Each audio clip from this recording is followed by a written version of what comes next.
again, Minister, how come there are 848 insolvencies? You see, it just doesn't add up in terms of the supports for small business. I recognise that there are increased costs in wages, but you cannot have a situation where you have workers subsidising businesses.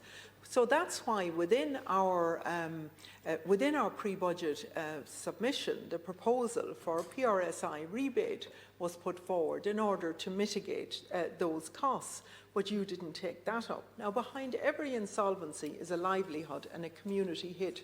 On energy, Ireland is simply not competitive. Eurostat data shows that Ireland had among the highest electricity prices in the EU for non-household consumers in 2025. That is devastating for cafes, for shops, for small manufacturers and for tourism businesses trying to plan month to month. And then on the insurance, the rip-off continues. We know that premiums remain stubbornly high. SMEs are being hammered by public and employer liability costs. And overall, Ireland ranks among the top countries in the world for insurance premiums per capita, which tells you something about how expensive the overall system is.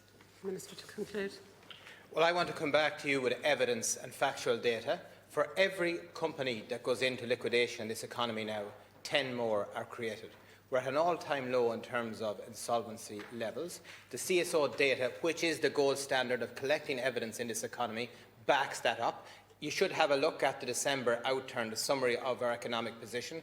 All 13 sectors of the economy growing. We're at a record level of employment. 2.82 million people are going to work this week in the economy. And you've seen the increase in wages, which is not driving essentially a low-cost economy. We have good, well-paid wages in the economy. As I said, 45% increase in the weekly wage since 2015, and we want to bring more high-value jobs into the economy. And that's why, look at the data.